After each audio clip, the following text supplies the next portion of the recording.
अस्सलाम वालेकुम। पीके पॉलिटिक्स के साथ मैं हूं आपका मेजबान अतहर अदील रिजवी। ईरान और अमेरिका के दरमियान इस्लामाबाद मुफाहमती याददाश्त पर दस्तखत के बाद मशरिक़ वुस्ता की सियासत एक नए मरहले में दाखिल होती दिखाई दे रही है। ईरानी पार्लियामेंट के स्पीकर बाकिर कालिबाफ का यह बयान कि मैदान जंग में हासिल होने वाली फतह ने मुज़ाकरात की मजबूत बुनियाद फराहम की, इस अमर की अक्कासी करता है कि तेहरान इस माहिदे को अपनी सिफारती और अस्करी हिकमत अमली के लिए कामयाबी के तौर पर पेश कर रहा है। दूसरी जानिब अमरीकी सदर डोनाल्ड ट्रंप की जानिब से चीनी सदर शी जिनपिंग और रूसी सदर व्लादिमीर पुतिन का ईरान जंग के दौरान गैर जानिबदार रहने पर शुक्रिया अदा करना भी गैर मामूली अहमियत का हामिल है। यह बयान इस बात की निशानदेही करता है कि वाशिंगटन खित्ते में कशीदगी के खात्मे के लिए बड़ी आलमी ताकतों के किरदार को भी तस्लीम कर रहा है। इस्लामाबाद मुफाहमती याददाश्त सिर्फ ईरान और अमरीका के ताल्लुकात में बेहतरी की कोशिश नहीं, बल्कि यह पूरे खित्ते में अमन, इस्तेहकाम और मुआशी सरगर्मियों के नए इम्कानात भी पैदा कर सकती है। ताहम असल इम्तिहान माहिदे पर अमल दरामद, बाहमी एतमाद की बहाली और इलाकाई तनाज़ात के पायदार हल में पोशीदा है। आने वाले दिन इस माहिदे की हकीकी कामयाबी या नाकामी का तयन करेंगे, लेकिन फिलहाल इस्लामाबाद में होने वाली यह पेशरफ्त आलमी सिफारतकारी का एक अहम संग मील बन चुकी है। इस सारे मामलात पर गुफ्तगू करने के लिए हमारे साथ मौजूद हैं दिफाई तजियाकार डॉक्टर कमर चीमा, माहिर बैनुमी उमूर उस्मान शाही साहब भी हमारे साथ स्टूडियो से मौजूद होंगे। बहुत शुक्रिया। मैं अपने पैनलिस्ट का शुक्रिया अदा करूंगा। सबसे पहले डॉक्टर कमर चीमा साहब, आपकी जानिब आऊंगा। क्या समझते हैं कि इस्लामाबाद मेमोरेंडम को इसी नाम से याद किया जाना और फिर इसको बरकरार रहना, लेकिन अभी जो ताज़ा तरीन पेशरफ्त यह हुई है कि वज़ीर आज़म नहीं जा रहे, दौरा मनसूख किया गया है और ईरानी जो क़यादत है उसके बारे में भी अभी पता नहीं है कि वो वहां पहुंचेगी या नहीं। आप समझते हैं कि यह मैटर नहीं करता? जी बहुत शुक्रिया। देखिए, पहली बात तो यह है कि इंपॉर्टेंट चीज ये है कि प्राइम मिनिस्टर ने साइन कर दिए, प्रेसिडेंट ट्रंप ने कर दिए, ईरानी प्रेसिडेंट ने कर दिए, तो द जॉब इज डन। बाकी देखिए चीजें हैं टेक्निकल लेवल की। जब इतने हाईएस्ट लेवल पे एक चीफ एग्जीक्यूटिव जो मुल्क के हैं वो साइन कर दें, तो उसके बाद मेरा नहीं ख्याल कि कुछ मजीद उसकी रह जाती है।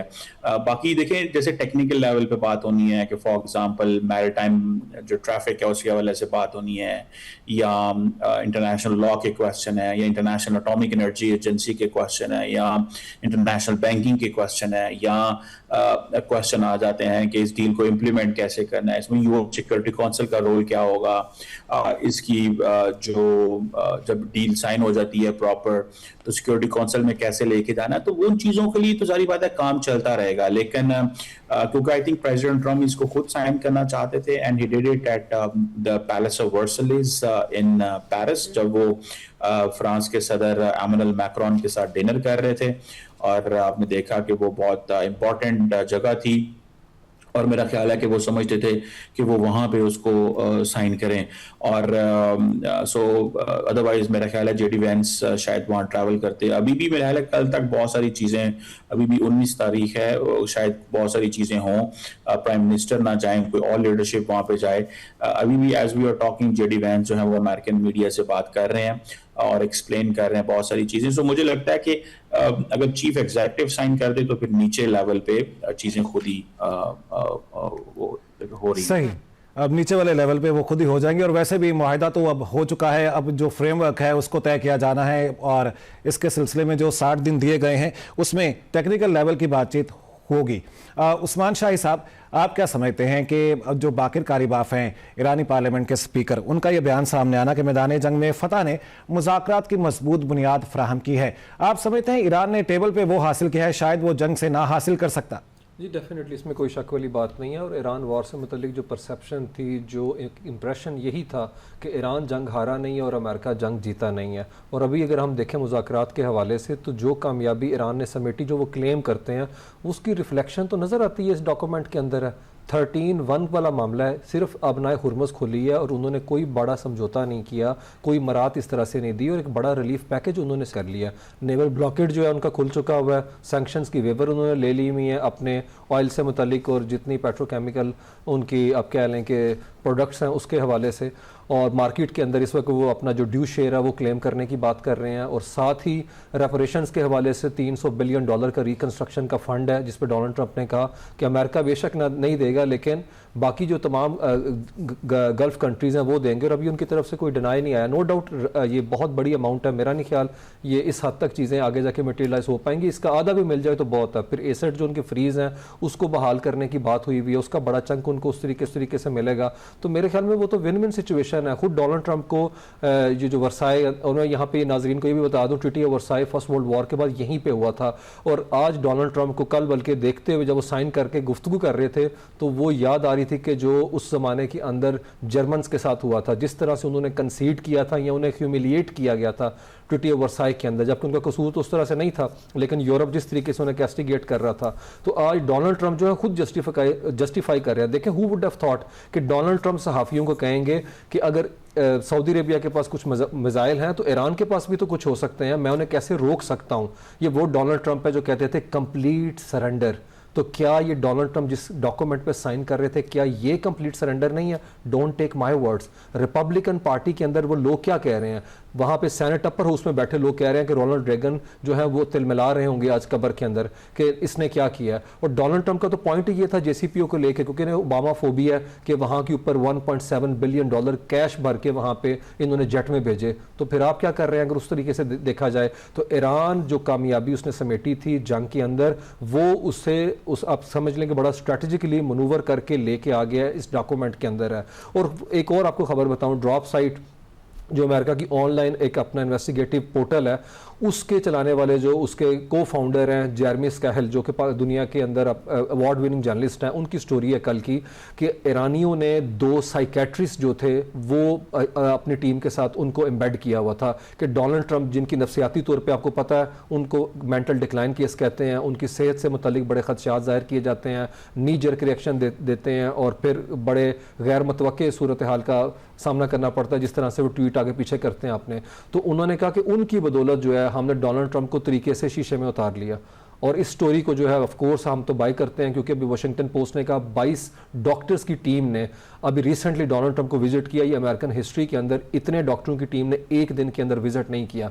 डोनाल्ड ट्रंप तो क्लेम करते नजर आ रहे हैं रैलियों के अंदर है। तो मेरे ख्याल में डोनाल्ड ट्रंप तो खुद he is eating his words जो इस वक्त की सूरत हाल है। देखें, आबनाए हुर्मज एक सलाहियत थी, लेकिन उसको अमली सूरत देने के अंदर इस जंग का बहुत बड़ा रोल है। उन्होंने वेपनाइज कर दिया इस चीज़ को लेकर। फिर न्यूक्लियर टॉक्स के हवाले से देखें तो वो अपने न्यूक्लियर जो स्टॉक पाइल है उसको एक लेवरेज के तौर पे इस्तेमाल करते हैं। और थर्ड चीज़ है इलेक्शन का जो ट्रैप है उसके अंदर डोनाल्ड ट्रंप को लेके आ गए हैं। ईरान क्या चाहता है? ईरान टाइम बाय करना चाहता है, लिंगर ऑन करना चाहता है सिचुएशन को। मुझे बताएं, 20 महीने लग गए ओबामा को P5+1 जर्मनी के साथ मिलकर JCPO को साइन करने में, तो ये 2 महीने में कैसे कर लेंगे? 60 दिन के अंदर है। तो जो उस अपना जो टेक्निकलिटीज इन्वॉल्व हैं, जो बारीक बीनी उसमें इन्वॉल्व है, जो महारत चाहिए उस अपना इंतहाई इंपॉर्टेंट मामले को लेके, तो जितनी तेजी से डोनाल्ड ट्रंप की टीम मामलात को आगे लेकर तरफ जा रही है, उनके तो कैपेसिटी इशूज हैं। इसीलिए तो G7 कंट्रीज कहते हैं कि हमें जो है सीट दें मुज़ाकरात के अंदर, हम इसका हिस्सा बनना चाहते हैं। और इरानियन नहीं चाहते कि वो वेस्ट एशिया के अंदर जो है यूरोप एक्टिव हो, और अबनाए हुर्मज की ऊपर डिपेंडेंसी एक्चुअली तो यूरोप की है, उनका यहां से गुजरता है, फ्यूल गुजरता है। सही। तो मेरे ख्याल में डोनाल्ड ट्रंप जो है इस वक्त फ्रस्ट्रेटेड है बहुत ज्यादा। सही। और डोनाल्ड ट्रंप की गुफ्तगू से आप समझ सकते हैं कि डोनाल्ड ट्रंप जस्टिफाई करने की नाकाम कोशिश कर रहे हैं। जस्टिफाई करने की वो नाकाम कोशिश करते भी रहे हैं। साबिक सफीर GR बलोच साहब भी हमें ज्वाइन कर चुके हैं प्रोग्राम में। बहुत शुक्रिया GR बलोच साहब हमें ज्वाइन करने के लिए आपका। क्या कहते हैं, अभी टेक्निकलिटीज पे बात होनी है, अभी 60 दिन आएंगे, आप समझते हैं कि ये जो 14 निकाती फ्रेमवर्क है इसके ऊपर 60 दिन के अंदर तमाम तर मामलात हल हो जाएंगे इस फ्रेमवर्क के अंदर? शुक्रिया। आई थिंक टेक्निकलिटीज के ऊपर बातचीत करना इस वक्त थोड़ा सा प्रीमेच्योर है। हमें ये देखना है इस वक्त, जो मैं चाहूंगा अपने भी क्लैरिटी के लिए और जो लोग हमें देख रहे हैं, कि एज ए प्रोसेस, मैं ये हमेशा मेरा कंटेंशन रहा है आप लोगों के प्लेटफॉर्म पे कि we must look at Pakistan's efforts and all those who were part of this process of peace, कि ये एक प्रोसेस है, लिहाजा इसको हम एक इवेंट, एक डॉक्यूमेंट से नहीं कर सकते। लेकिन ये MOU क्यों बड़ी अचीवमेंट है उसका मैं बताता हूं। नंबर 1 कि जो बातें हो, क्योंकि देखिए दोनों पार्टी ही मैक्सिमलिस्ट पोजीशन रखी हुई थी इन पब्लिक, क्योंकि उनके लिए ऑडियंस भी है। Well, let's not forget it, Iran के भी अपने ऑडियंस है और यूएस के भी अपने, प्रेसिडेंट ट्रम्प के भी अपने ऑडियंस है, जिसमें मार्केट्स हैं, जिसमें स्टॉक मार्केट्स हैं, ऑयल एनर्जी मार्केट्स है, लोग हैं, इजराइल है, जॉनिस्ट है, मिलिट्री इंडस्ट्रियल कॉम्प्लेक्स है। और इसी तरह से ईरान के अपने ऑडियंस हैं, उनके अपने हार्डलाइनर्स हैं, उनके वो लोग हैं जो उनसे खफा हैं, वो लोग जिनकी उनके ऊपर तवक्कुआत है, और सबसे ज्यादा उनके वो एलाइज हैं यमन में, लेबनान में, इराक में, सीरिया में। तो वो लोग उस तरतीब से अपने आप को रखे हुए हैं कि क्या करना है। अब पाकिस्तान ने जो रोल अदा किया है, जिसमें खासतौर पर I think I have no hesitation in mentioning, because he is kind of soldier of peace, field marshal Asim Munir ने ये गैप नैरो किया। ये जो आपने देखा कि 3 दिन जाके वॉर के दौरान बैठ गए, उसके बाद एक और विजिट किया, उसके बाद एनवाई भेजा अपना, that was all meant to narrow down these differences which were in public. अब ये हुआ है कि वो जो मैक्सिमलिस्ट पोजीशन से हटके दोनों ही तरफें जो समझते हैं कि what are acceptable risks and rewards. देखिए, जब वॉर होती है उसके बाद फिर आप रिस्क भी खरीदते हो, as you do it in a stock market, and you also buy rewards. इसको मैं थोड़ा इस तरह से बनाना चाह रहा हूं ताकि समझ में आए हमें और हमारे को भी। तो वो रिस्क रिवॉर्ड उन्होंने लिए हैं, कोई दोनों के लिए रिस्क है और दोनों के लिए रिवॉर्ड भी है। अब रिवॉर्ड क्या है, जो वो कहते रहे हैं ट्रम्प कि ji I want no nuclear weapon with Iran, yes he has got it.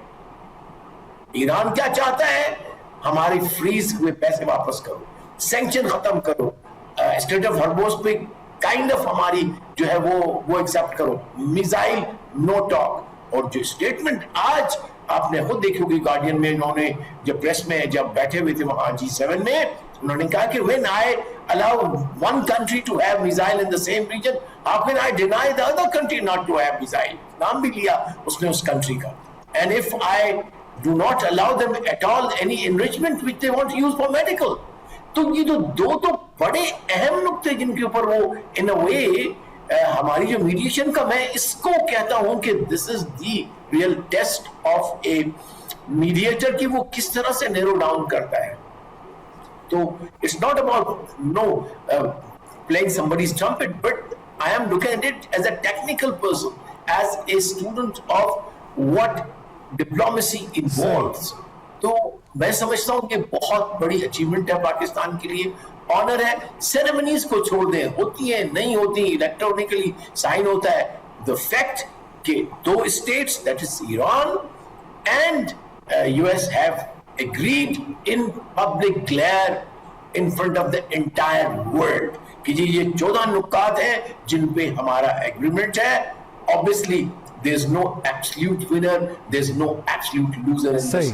I think the winner is peace, the winner is prosperity of the people, और जो लोगों की जो प्रॉस्पेरिटी है उसको भी मद्देनजर रखना चाहिए, खित्ते के लोगों के लिए भी, अमेरिका के लोगों के लिए भी और दुनिया के लोगों के लिए भी। जी.आर. बलोच साहब, मैं यहीं से बात को कंटिन्यू करूंगा और डॉक्टर कमर चीमा साहब आपकी जानिब आऊंगा। क्या कहते हैं, दो अहम बातें आज हम देखने में आई, अमेरिकी सदर डोनाल्ड ट्रंप की जानिब से दो बातें की गई। एक तो यूरेनियम एनरिचमेंट से मुतालिक बयान देना, दूसरा बैलिस्टिक मिसाइल के हवाले से भी बयान देना कि अगर ये लोगों के लिए जो दूसरी रियासतें हैं वो भी अगर इनका इस्तेमाल कर लेती हैं अपने लोगों की बेहतरी के लिए, सिविलियंस के लिए, तो फिर ईरान क्यों नहीं कर सकता। एक तो ये बात, दूसरा ये भी कमेंट कर दीजिएगा इस सिलसिले में कि ये बहुत बड़ी बात है कि अमेरिका और ईरान जो कि दुश्मन थे, एक दूसरे के खिलाफ बयान देते थे, तनाज़ात चलते आ रहे थे, अगर वो टेबल पे आ गए और ये सब कुछ हासिल कर लिया, अचीव कर लिया, बहरी नाकाबंदी को खत्म करना, स्ट्रेट ऑफ हुर्मुज़ के हवाले से, और जो सैंक्शंस ईरान के ऊपर लगी हैं वो भी खत्म होंगी, तो ये बहुत बड़ी बात है, बहुत बड़ी अचीवमेंट है। देखिए, आपको थोड़ा समझना होगा कि अमेरिकी जो एडमिनिस्ट्रेशन है उनकी पॉलिसी पोस्चर मिडिल ईस्ट और ईरान पे चेंज हो गया नजर आ रहा है। देखिए, ट्रंप साहब ने इजराइल के साथ मिलके जो ईरान पे हमला किया था उस वक्त मकसद ये था, इजराइल चाहता था मैं ईरान को कमजोर करूं, उसकी बड़ी पुरानी ख्वाहिश थी, और ट्रंप को ये था कि अगर मैंने वेनेजुएला के तेल पे कब्जा किया है या उसका ट्रेल मेरे कंट्रोल में है, तो मैं ईरान का भी तेल अगर मेरे कंट्रोल में आ जाए और वहां पे चेंज ऑफ रिजीम हो जाए और हम वहां पे अपनी मर्जी के बंदे इंस्टॉल कर लें, तो हम चाइनीज को ये कह सकते हैं कि दो तुम्हारे जो एनर्जी, जहां पे तुम्हें डोमिनेंस थी, जहां से तुम एनर्जी लेते थे, वो हमारे कंट्रोल में है।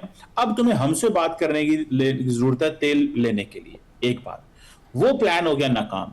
दूसरा प्लान क्या है? उन्होंने कहा ठीक है, आप ईरान के साथ खुद बात कर लें। देखिए, Trump out of box solution देखते हैं, आउट ऑफ बॉक्स देखिए। उन्होंने पूरी की पूरी यूरोपियन यूनियन, अपने तमाम एलाइज को जो है ना, वो जिसे कहते हैं मुश्किल में डाला है। नेटो को कहा बजट, डिफेंस बजट बढ़ाओ। सबको कहा कि अभी भाई मेरे साथ दोबारा तुम लोग हमें लूट रहे हो, मेरे साथ दोबारा एग्रीमेंट करो। उनके ऊपर टैरिफ लगा दिए, उन्होंने उनके साथ निगोशिएशंस की, ट्रंप ने उनसे इन्वेस्टमेंट्स करवाई। Out of box. अभी ईरान के हवाले से भी आउट ऑफ बॉक्स सोचते हैं। वो क्या सोचते हैं? वो कहते हैं ठीक है, हम ईरान के पास बड़ी एनर्जी है, चाइना अकेला लेके जा रहा है, तो हम क्यों ना इससे ताल्लुकात ठीक करें। तो वो, और दूसरी बात यह है कि ट्रंप इस चीज को भी महसूस करता है कि इजराइल तो हमारी बात ही नहीं मानता। ये तो वो इजराइल है जो हमसे फायदे लिए जा रहा है और at the end of the day खामोशी से हमारे खिलाफ काम करता है। मतलब आप इमेजिन करें कि जो ट्रंप ने जज्बात शेयर किए हैं, अगर वो पॉलिसी में कन्वर्ट हो जाए अमेरिका की, तो इजराइल की क्या कंडीशन होगी। और मुझे लगता है कि ये चीजें होने वाली हैं। और ये जो आपने बैलिस्टिक वगैरह की बात की, अभी जो एक और एनालिस्ट सर भी बात कर रहे थे, बिल्कुल सही बात है। देखिए, पॉइंट ये है कि वो समझते हैं कि हमें ईरान के करीब जाना चाहिए, वहां पे इन्वेस्टमेंट्स करें, वहां पे कारोबार करें, वहां पे अपनी ऑयल कंपनीज भेजें, सस्ता तेल उनसे खरीदें, हम उनको मार्केट में उनको रेलिवेंट करें। और हम जैसे साउथ एशिया में बैलेंस ऑफ पावर किया है, इंडिया को 20 साल से तो रेफरेंशियल ट्रीटमेंट मिल रहा था, बैलेंस किया। मिडल ईस्ट में इजराइल के हाथ में सारा कुछ दे दिया। पिछली टर्म में इजराइल को मेन स्ट्रीम किया, मिडल ईस्ट में अब्राहमिक अकॉर्ड किया। इस दफा वो ईरान को अगर मेन स्ट्रीम कर दें मिडल ईस्ट के अंदर, कि बाकी तमाम मुल्कों को कहेंगे या बहुत वहां पे इन्वेस्टमेंट करो, और ईरान के साथ मिलकर काम करें, और ईरान जो है वो, ताकि इजराइल को पता चले कि हमने अमेरिका के साथ डील किस अंदाज से करनी है। तो मुझे लगता है कि ट्रंप अगर आउट ऑफ द बॉक्स सोच रहे हैं तो बड़ी इंपॉर्टेंट बात है, हमारे लिए तो बहुत अच्छी है ये। और मैं समझता हूं ईरान, जारी बात है, हमेशा के लिए पाकिस्तान का शुक्रगुजार होगा कि ये वो हिस्टोरिक मोमेंट है कि एक तो 49 साल बाद हमने, हमारे इस्लामाबाद में ये मौका आया कि बैठे, फिर MOU Islamabad memorandum of understanding है, और आज ईरान की जो ग्लोबल मेन स्ट्रीमिंग है वो पाकिस्तान के जरिए हो रही है। और मैं समझता हूँ ये एक इंपॉर्टेंट मोमेंट है। This is a moment to seize, और हमें इसमें मजीद पार्टिसिपेट करना चाहिए। हम इस प्रोसेस का हिस्सा हैं, और आप देखिएगा कि ट्रंप जो है वो इजराइल को थोड़ा ऑफ बैलेंस करेंगे, और इजराइल से वो मजीद कंसेशंस लेंगे कि तुम्हारा ये बिहेवियर चेंज होना चाहिए, तुम अमेरिकी सदर के साथ ऐसे पेश नहीं आ सकते। मेरा ख्याल है ये वो प्रोसेस है जो चल पड़ा। सही। यहाँ प्रोग्राम में एक ब्रेक शामिल करेंगे और फिर गुफ्तगू का आगाज करेंगे। रूस और चाइना का जो किरदार है इस हवाले से बात करें। Welcome back. उस्मान शाही साहब, गुफ्तगू हो रही थी रशिया और चाइना का जो किरदार है, इस हवाले से अमेरिकी सदर डोनाल्ड ट्रंप की जानिब से भी उनका शुक्रिया अदा किया गया है तमाम तर मामले में, इन मुज़ाकरात तक पहुंचने में जो उन्होंने अपनी न्यूट्रलिटी दिखाई है, जिसको शो किया है, उस बारे में भी बात हो रही। क्या समझते हैं, क्या किरदार रहा रूस का, रशिया का? मेरे ख्याल में जो दुनिया की प्रेस है, पर्टिकुलरली अगर हम बात करें, अमेरिकन प्रेस ने इसकी चीज़ की कवरेज की है। वो क्लेम करते रहे हैं कि इनके सैटेलाइट जो है वो पूरी तरीके से एम्बेड थे इरानियन नेटवर्क के साथ है, और हाईली प्रिसीजन जो उन्होंने स्ट्राइक की डिमोना के अंदर, हाइफा में और तेल अवीव के अंदर, उसके अंदर तो उनका रोल है बाकायदा तौर के ऊपर। रशिया के हवाले से बातें की गई, और चाइना के तैयारे आए, ट्रांसपोंडर्स बंद करके उन्होंने वहाँ के ऊपर कुछ स्टॉक पाइल ने प्रोवाइड किया। इस तरह की मिक्स खबरें आती रही हैं जिस तरीके से उन्होंने शेप किया। और मेरे ख्याल में जितना अनवेवरिंग, रिलेंटलेस अपना स्टांस रहा है और सपोर्ट रही है ईरान को रशिया और चाइना की तरफ से। और याद रखें, चाइना जो है बड़ा बायर है इरानियन, जो एक तरह से शैडो फ्लीट जो जाते थे। और अभी डोनाल्ड ट्रंप जो है उनके विजिट से पहले, एक हफ्ता पहले, उन्होंने उन कंपनीज पे पाबंदियां लगाई हैं जो वो समझते थे कि इरानियन प्रोक्योर करते हैं अपने वेपनरी के कॉन्टेक्स्ट के अंदर है, और उन शैडो फ्लीट को जो फैसिलिटेट करते हैं वो चैनल्स, उनके ऊपर उन्होंने पाबंदियां लगाई हैं। मेरे ख्याल में चाइना जो है उसका काम ईरान ने बहुत आसान किया रीजन के अंदर, क्योंकि अमेरिकन यहाँ के ऊपर पॉलिसी ऑफ कंटेनमेंट के तहत इंडो पैसिफिक रीजन के अंदर मनूवर कर रहे थे। नो डाउट डोनाल्ड ट्रंप ने क्वाड को काफ़ी डंट डाला और इंडिया को बता दिया कि हम आपको मोर्चे के तौर के ऊपर नहीं देखते, और वो भी अच्छी तरीके से समझते हैं चाइना की पोजीशन है। देखें, चाइना टॉक्स सेंस है, इसमें कोई शक नहीं। अगर अमेरिका की 751 मिलिट्री बेसिस हैं, या मेरे ख्याल में इतनी है लगभग 700 से ज़्यादा, तो उनका BRI जो प्रोजेक्ट है उसकी लेग देखें आप, है वन बेल्ट वन रोड को देखें, देखें, सिल्क रूट मैरीटाइम को देखें हैं, तो उसको तो लोग बाय कर रहे हैं, उस नैरेटिव को है। और रीजन के तमाम कंट्रीज जो हैं वो चाइना की जो पॉलिसी है उसके साथ अलाइन करते हैं। क्या इनके विजन 2030 नहीं है MBZ के, MBS के और शेख तमीम के? और ईरान भी क्या यही नहीं चाहता? क्या यमन नहीं चाहता रिकंस्ट्रक्शन है? और so is the case with Syria, सिवाय एक ऑड वन आउट है और वो है यहाँ के ऊपर इजराइल है। और मैं यहाँ पे ये भी बता दूं, डोनाल्ड ट्रंप कोई इतने बच्चे नाइव नहीं है कि वो कहें कि सऊदी अरेबिया के पास मिसाइल है तो मैं कैसे मना कर सकता हूँ। क्वालिटेटिव मिलिट्री एज के तहत 1960 के अंदर क्या इन्होंने वो वेपनरी प्रोवाइड नहीं की रीजन के अंदर इजराइल को, जो किसी को नहीं दी है? क्या इन्होंने जो तैयारे वहाँ पे दी हैं F-35 स्टेल्थ टेक्नोलॉजी, क्या उन्होंने प्रोवाइड की? इब्राहिम अकॉर्ड के बाद जो वादा किया गया था UAE आज तक नहीं दिया उनको है, कांग्रेस ने बिड ब्लॉक कर दी। और इसी तरीके से जो सऊदी अरेबिया उसको जो F-35 दिए गए हैं उसमें वो फीचर्स नहीं है। तो ये हमें नज़र आता है कि किस तरीके से इन्होंने वेपनाइज किया वीटो को। 56 टाइम से तकरीबन 80 के करीब उन्होंने वीटो का इस्तेमाल किया और उसके अंदर जो 40-45 जो है वो ज़्यादातर इस्तेमाल किए गए हैं इनकी प्रोटेक्शन के लिए। आयरन डोम तो ये लेके बैठे हुए हैं शील्ड के तौर के ऊपर UN सिक्योरिटी काउंसिल में। तो डोनाल्ड ट्रंप जो है, जिसे कहते हैं ना ये आई वॉश है, जो वो कह रहे हैं कि मैं कैसे रोक सकता हूँ, ये तो कहते थे कंप्लीट सरेंडर कर दें। और ये प्रेसिडेंट बनना चाहते थे ईरान का, इरानियन ने असर्ट किया। मैं इसे अल्फाज का गोरखधंधा नहीं समझता। अगर ऐसा होता तो फिर अमेरिकन के हक में कोई बात होती इसके अंदर है। मैंने आपको कहा ना कि इरानियन ने बड़ा स्ट्रेटेजिकली मनूवर किया इस जंग के अंदर है और उनकी जो फिक्री नजरियाती वाबस्तगी थी वो नजर आती है कॉज बेस्ड वॉर के अंदर। फिर उनकी जो एक तरह से कौम परस्ती है उसके साथ उनका जो गहरा राब्ता था, वो अस्करी सलाहियत, उनके पास मीन्स है, उनके पास सलाहियत और उनके पास विलिंगनेस है। रिस्क रेडी स्ट्रेटजी के तहत नई नस्ल ने क्या किया? आप मुझे बताएं, पिछले हफ्ते जब इन्होंने लेबनान पे अटैक किया तो क्या स्ट्राइक नहीं गई ईरान से? ईरान ने रेड लाइन बता दी है कि ये सिर्फ और सिर्फ हमारा बॉर्डर नहीं है, हॉरिजेंटली स्ट्रेच करके ले गए अपने अलाइज की तरफ है और वो बात ही नहीं करने दे रहे मिसाइल प्रोडक्शन के हवाले से, ड्रोन टेक्नोलॉजी के हवाले से। यही तो मेगा बेस बात कर रही है। $300 बिलियन रिकंस्ट्रक्शन की जगह अगर मिसाइल प्रोग्राम पे लग गए और वहाँ पे ड्रोन टेक्नोलॉजी के ऊपर लग गए और फिर अगर ये मार्केट में तेल आता है तो अगर प्री वॉर इनकी प्रोडक्शन कैपेबिलिटी देखें तो $60 बिलियन तो ये वहाँ से ले सकते हैं। इकोनॉमिक सैंक्शंस तो वैसे ही डाइल्यूट हो चुकी हैं यहाँ के ऊपर है, वो तो काम ही नहीं कर रही। इवन रशिया को वेवर देना पड़ गया, अगर आपको अच्छी तरह से पता हो, अब ईरान को वेवर दे रहे हैं। तो मैं इसको कोई सेमेंटिक्स नहीं समझता, ये चीज़ें ऑब्वियस हैं, ये नज़र आ रही हैं और ये चीज़ें ट्रांसलेट होती नज़र आती हैं। ईरानियों ने वो कामयाबियों को महफूज किया और अमेरिका जो लेके आया यहाँ पे मौजूद था कि हम न्यूक्लियर डस्ट लेके जाएंगे, एक पायलट के अलावा उन्होंने क्या उठाया यहाँ से है? अमेरिका के अंदर चेक करें, कॉस्ट लिविंग जो है उस पर 70% लोगों ने, इप्सॉस राइटर्स के अंदर जो सर्वे हुआ उसमें उन्होंने कहा कि हम मुत्तफिक नहीं है। अप्रूवल रेटिंग इसकी बॉटम के ऊपर आई हुई है। लोअर हाउस में वॉर पावर रेजोल्यूशन जो पिछले हफ्ते आई है, डिफेक्शन हुई है, इसकी पार्टी के 4 बंदे दूसरी तरफ हो गए हैं। अपर हाउस में जो लोग रिटायर्ड हो रहे हैं वो येलो कॉकस के अंदर ज्वाइन करके कहते हैं जिंदगी एक बार मिलती है, हम नहीं इसको अपना वो करने देंगे डोनाल्ड ट्रंप को, हम $1500 अरब का इसको काहे का दफाई बजट दें। और वो कह रहे हैं कि जो कट लगाने हैं वो लगाएं, सोशल सेक्टर की तरफ है। मेरे ख्याल में जो लोगों का वहां पे पेशेंस है that has run thin. Even JD Vance देखें इनके अंदर अपनी जो डिफेक्शन है। आज मैं पीट हेक्सेथ के बयान को देख रहा था और वो कह रहा था कि हम दोबारा अटैक करेंगे, जो मुक्का जंग के बाद याद आए वो अपने मुंह पे मार लेना चाहिए। सही। GR बलोच साहब, क्या देखते हैं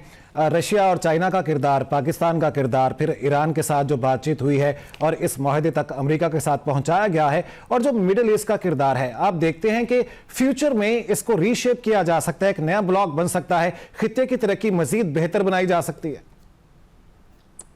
डेफिनेटली जी, बल्कि आज ही कल ही मेरा एक आर्टिकल भी छपा है कि क्या ये मिडिल ईस्ट के लिए हेलसिंकी मूवमेंट है। आप लोगों को याद होगा कि 70s में 72 में जब कोल्ड वॉर था तो यूरोप में ये एक अकॉर्ड हुआ था और उस अकॉर्ड की वजह से हुआ ये कि आपस की इनकी लड़ाइयाँ यूरोप की even despite the cold war नहीं हुई। ये क्यूबन क्राइसिस के बाद हुआ। तो मुझे ये कभी तो नहीं, मैं कहता हूँ ये मेरा ड्रीम है कि इस जंग के बाद एक ऐसा नया मिडिल ईस्ट उभरना चाहिए जिसमें 5 कलीदी जो रियासतें हैं, पाकिस्तान, ईरान, सऊदी अरब, इजिप्ट और Turkey, they should become what is called MP5, that is middle powers 5। वो अपना एक न सिर्फ ये कि कोई फौजी अलायंस लिहाज से, लेकिन एक अपना सिक्योरिटी अम्ब्रेला बनाए अपने अपने मुल्क के साथ। They just need to coordinate. For example, अब coordination क्या है? Communication है, satellites है, आपकी ट्रेनिंग है, आपकी इंटरऑपरेबिलिटी है, वो कंपोनेंट्स हैं। फिर आपका सबसे अहम है integration and interdependence of economies. इससे अब क्या वहां पे क्या था वेस्ट एशिया में या जीसीसी कंट्रीज, ऑयल से पैसा आया वो सिक्योरिटीज में चला गया, वेस्ट में, अमेरिका में, इधर उधर, या फिर व्हाटएवर इट वाज।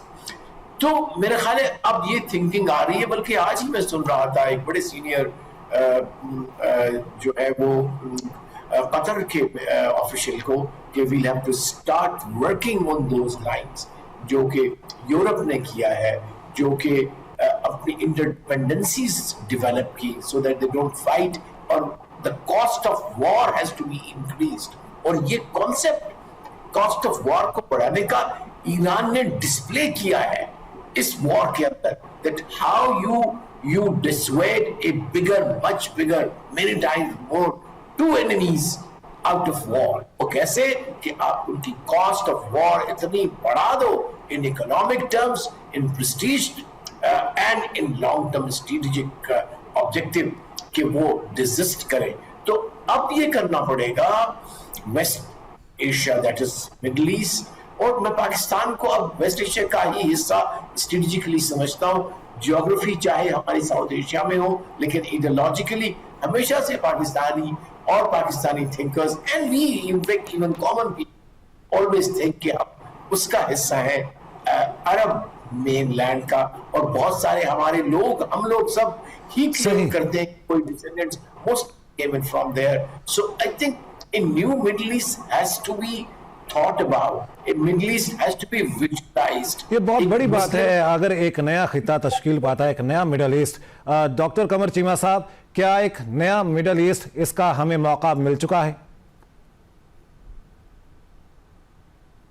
जी बिल्कुल, जैसे सिचुएशन डेवलप हो रही है, अगर ईरान के खिलाफ सारी सैंक्शंस खत्म हो जाती हैं, ईरान अगर मिडल ईस्ट में मेन स्ट्रीम हो जाता है, और जैसे मैंने कहा कि ईरान को जैसे इजराइल को मेन स्ट्रीम किया गया था, अगर ट्रम्प एडमिनिस्ट्रेशन ये समझती है कि हमें ईरान को मेन स्ट्रीम करना चाहिए, तो ये बहुत बड़ी अमेरिकन फॉरेन पॉलिसी के अंदर शिफ्ट है। देखें, frankly speaking, Israel, it's lobby और जो भी उनके सिंपथाइजर सपोर्टर्स हैं, उन्होंने तो ईरान को कंप्लीटली लिंक कर दिया विद द रेजिस्टेंस नेटवर्क्स के साथ, और ईरान ने भी जारी बात है सारा टाइम इन्हीं के जरिए अपनी पॉलिसीज को मिडल ईस्ट में इम्प्लीमेंट किया है। और ये रेजिस्टेंस नेटवर्क्स खत्म हुए या कंप्रोमाइज हुए तो ईरान के ऊपर हमले शुरू हुए। तो बेसिकली मुझे लग रहा है कि एक तो ट्रम्प के लिए एनर्जी जो है वो बड़ी इंपॉर्टेंट है। बल्कि आज ही मैं पढ़ रहा था न्यूयॉर्क टाइम्स में कि ट्रम्प एडमिनिस्ट्रेशन जो रीन्यूएबल एनर्जी के प्रोजेक्ट्स बाइडेन एडमिनिस्ट्रेशन में शुरू हुए थे, जिसमें फॉर एग्जांपल एक आई थिंक विंड प्रोजेक्ट था, उसको वो बंद कर रहे हैं $800 मिलियन पल्ले से देके कि इस प्रोजेक्ट को बंद कर दो, हम 800 मिलियन आपको देते हैं। तो उसके अगेंस्ट क्या एनर्जी कहाँ से लेनी है? जारी बात है ट्रेडिशनल एनर्जी सोर्सेज के पास जाना पड़ेगा, तेल लेने जाएंगे। तो वो समझते हैं कि हमें क्यों ना इन चीजों में हम जाएं, और इस हवाले से उनको ईरान की जरूरत है। और देखें, याद रखें, ट्रम्प कहते हैं कि मैंने चाइना को खुद काउंटर करना है। So it's a question of G2, it's no more G7 और G20 और ये सारे। वो समझते हैं कि चाइना ऑलरेडी एक पासी पार है जो राइज कर चुकी हुई है, सो हमें उसके साथ खुद काम करना है, उसको उसके राइज को मैनेज करना है। इसीलिए इंडिया की भी सख्ती आई हुई है कि ये तो उल्टा हमसे फायदे उठा रहा है। तो एक तो ये बात हो गया। तो ये अगर ईरान के साथ मिलके काम करते हैं और ईरान के साथ जो उनके एनर्जी के मामलात हैं उनको देखते हैं, और दूसरा जो फॉर एग्जांपल आप ये भी देखें, एक वक्त ये था जो पिछली एडमिनिस्ट्रेशन की पॉलिसी थी कि मिडिल ईस्ट में यूएई को ज्यादा स्पेस दी जाए। अब शायद ऐसे लग रहा है कि जो सऊदी अरब ने ईरान के साथ रिप्रोचमा किया था, एक तो उनको उसका फायदा होगा, दूसरा नए ममालिक को बाकी ममालिक को इनकरेज किया जाएगा ईरान के साथ अपने मामला ठीक करें, और यूएई को भी कहा जाएगा। और मुझे लगता है कि इसीलिए यूएई ने भी अपने ताल्लुकात ठीक करने की कोशिशें भी की हैं, मुलाकातें भी की, हालांकि ईरान ने सबसे ज्यादा हमले उन पे किए हैं। तो चीजें बहुत तेजी से चेंज हो रही हैं। और अगले दिन जेडी वेंस ने एक वर्ड कहा था, उन्होंने कहा जी कि हम चाहते हैं कि ईरान की ग्लोबल इकोनॉमिक सिस्टम में इंटीग्रेशन हो। तो जो ग्लोबल इकोनॉमिक सिस्टम में इंटीग्रेशन कैसे होगी और किस सही। अंदाज से होगी, ये सवाल सही, बड़े आलमी important है। मालियाती निज़ाम में ईरान क्या फ़ायदा हासिल कर सकता है? जो आलमी सिफारती निज़ाम है उसमें किस हद तक इंटीग्रेशन हो सकती है ईरान की? पाकिस्तान क्या फ़वायद हासिल कर सकता है? एक ब्रेक के बाद आपकी राय जानेंगे। Welcome back. अपने गेस्ट से बाकायदा गुफ्तगू का आगाज़ करते हैं। उस्मान शाही साहब, ब्रेक से पहले बात हो रही थी तमाम मामलात के हवाले से। एक बात ये हो रही थी कि ईरान फौरी तौर पर किस तरह फ़ायदा हासिल कर सकता है? जो आलमी मालियाती निज़ाम है, जो आलमी सिफारतकारी का निज़ाम है, उसमें अपने आप को किस तरह मैक्सिमाइज़ कर सकता है, अपना पोटेंशियल इस्तेमाल कर सकता है और फ़वायद हासिल कर सकता है?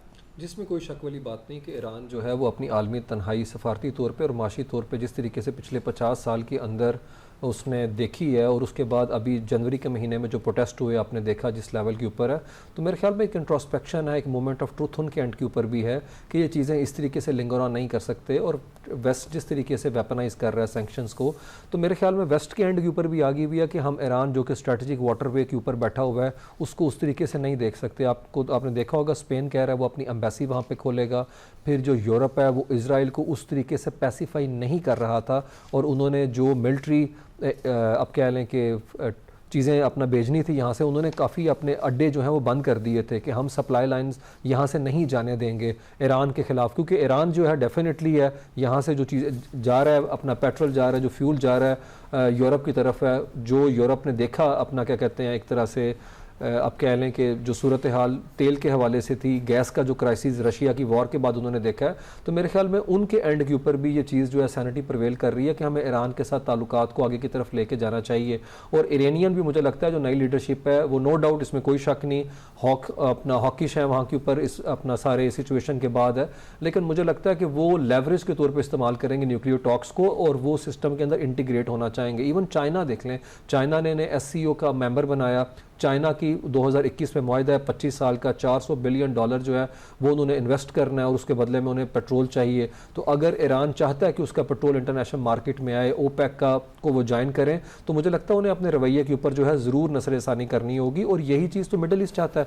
मिडल ईस्ट अगर यहाँ पे इन्वेस्टमेंट करेगा, फॉरेन डायरेक्ट इन्वेस्टमेंट, जो ट्रम्प बात करते हैं रिकन्स्ट्रक्शन के हवाले से, नॉन एग्रेशन पैक्ट की बात की, और अभी जिस तरीके से GR बलोच साहब कहते हैं, ये बात तो 2 हफ्ते पहले खुद MBS ने की हेलसिंकी प्रोसेस के तहत है कि कोल्ड वॉर के अंदर 72-75 के अंदर 3 साल के जो मुज़ाकरात के बाद दितांत आया, एक नॉर्मलाइजेशन का पैटर्न है, वो रीजन के अंदर भी आना चाहिए। तो मेरे ख्याल में GCC कंट्रीज जो हैं वो GCC का क्लब बना ही 1981 में ईरान के खिलाफ था, 79 के इनकलाब के बाद है, तो उन्हें भी उन लाइन्स के ऊपर सोचना चाहिए। और सऊदी अरबिया मुझे लगता है कि वो इस हवाले से काफ़ी हद तक जो है अपनी मैच्योरिटी का मुजाहरा कर चुका है। जो रिप्रोचमा 2023 में उन्होंने चाइना के अंदर ईरान के साथ किया था साइन है। तमाम रीजनल जो कंट्री हैं वेस्ट एशिया में, पर्टिकुलरली गल्फ की बात करूँ स्टेट्स की, ये सारी चाहते हैं इकोनॉमिक जो है इंटीग्रेशन हो सिस्टम के अंदर, और ये डाइवर्सिफाई करना चाहती हैं जिस तरह सऊदी अरब करना चाहता है, बल्कि पाकिस्तान भी ये करना चाहता है। अताउल्लाह तारड़ का भी ये बयान सामने आया आज मैशत के बारे में। बिल्कुल, वो पाकिस्तान चाहता है GCC उनके साथ फ्री ट्रेड एग्रीमेंट करे। हम 2016 से that's what we have been trying, लेकिन वो पिछले 10 साल से ये नहीं हो सका। मुझे लगता है अब शायद हालात ये बन रहे हैं जिसके अंदर ये सूरत हाल आगे की तरफ जा सकती है। और याद रखें उन्होंने भी तो रिकंस्ट्रक्शन करनी है, जिस तरीके से उनका इमेज टारनिश हुआ है, जिस तरीके से डैमेज हुआ है, UAE की बात करें जी, उनको भी बिल्ड करना है। डॉक्टर कमर चीमा साहब, पाकिस्तान तमाम तर सूरत हाल से ये जो मुआहिदा हो चुका है और इसके ऊपर अभी मजीद काम बाकी है, मुआशी फ़वाइद कैसे हासिल कर सकता है? ईरान के साथ जो हमारे ताल्लुकात रहे हैं, ईरान से सस्ता तेल क्या पाकिस्तान हासिल कर सकता है? इसके ऊपर वर्किंग कैसे हो सकती है? पाक ईरान गैस पाइपलाइन के हवाले से कुछ हो सकता है? पाकिस्तान सिफारती महाज पर और मुआशी महाज पर किस तरह फ़ायदा हासिल कर सकता है? देखिए, ये तो डिपेंड करता है, ये क्वेश्चन ऑफ कैपेबिलिटी है एंड कैपेसिटी है। और इसमें हमने जब अमेरिका के साथ हमारी पहले एक पार्टनरशिप थी, आपने देखा कि 2002-03 ऑनवर्ड से लेके 2021 तक, तो हमने सिक्योरिटी से इकोनॉमिक रिलेशनशिप इतना लंबा चौड़ा कोई ट्रांसफॉर्म नहीं कर सके, हमें फिर IMF के पास जाना पड़ा। CPEC भी आया, वो भी हम जो है उसको लंबा चौड़ा कोई फ़ायदा नहीं उठा सके, और फिर IMF प्रोग्राम के अंदर है। क्वेश्चन ये है कि इससे हम क्या कर पाएंगे। तो अगर तो हमें एनर्जी तक एक्सेस मिलती है तो ये एक इम्पॉर्टेंट चीज़ हो सकती है। सस्ती एनर्जी हमें चाहिए, बड़ी आबादी है, हमारे लिए बड़े चैलेंजेस हैं और हमें ये चीज़ें मैनेज करने की ज़रूरत है। एक तो ये चीज़ हो गई। दूसरा, इसमें मेरा ख्याल है कि इंटरनेशनल कम्युनिटी को हमारे जो वाटरवेज हैं, या जैसे फॉर एग्जांपल आपने देखा कि हमारा ग्वादर या कराची पोर्ट या पोर्ट कासम की यूटिलाइजेशन बहुत ज़्यादा हुई है। मेरा ख्याल है इस हवाले से भी गवर्नमेंट को काम करना चाहिए कि हम अपने पोर्ट्स को कैसे, हमारे पास इंफ्रास्ट्रक्चर मौजूद है और वो ऑलरेडी अंडर यूटिलाइज्ड हैं। यानी कि आपको याद होगा कि जैसे ही जंग शुरू हुई तो तकरीबन 8,500 के करीब कंटेनर कराची पोर्ट में आए कुछ एक महीने के अंदर, जो कि साल के अंदर आते हैं। तो इट मीन्स कि हम ऑलरेडी अंडर यूटिलाइज्ड है हमारा इंफ्रास्ट्रक्चर। तो इसको कैसे बनाना है, और हम ये जो मिडल ईस्ट की जियो पॉलिटिक्स है जिसमें हमारे मुल्क के अंदर बहुत सारे जो सिक्योरिटी सिचुएशन क्रिएट कर दी जाती है बहुत सारे मुल्कों की तरफ से, उसके ऊपर भी थोड़ा खुल के बात करनी चाहिए और चीज़ें कुछ पब्लिक डोमेन में लेके आए, मुल्कों के ऊपर प्रेशर डालें कि दुनिया ने तरक्की करनी है और हमने सारा टाइम दहशतगर्दों से लड़ना है और उन्होंने दहशतगर्दों को फाइनेंस करना है और सपोर्ट करना है और पाकिस्तान के इकोनॉमिक राइज को रोकना है। इसको भी थोड़ा टैकल किया जाना चाहिए। ये चीज़ें ऐसे लॉन्ग टर्म नहीं चल सकती। मेरा ख्याल है ये चीज़ें ऐसे लॉन्ग टर्म नहीं चल सकती, टैकल किया जाना चाहिए, अपनी कैपेसिटी का इस्तेमाल चाहिए, वसाइल का इस्तेमाल करना चाहिए, ताल्लुकात का इस्तेमाल करना चाहिए। डॉक्टर कमर चीमा साहब, उस्मान शाही साहब, आपका बहुत शुक्रिया। यहाँ प्रोग्राम में शामिल करेंगे एक ब्रेक। एनालिस्ट की राय आपने जानी और प्रोग्राम से अब तक के लिए इतना ही, और फीडबैक जरूर दीजिएगा अल्लाह ने के बाद।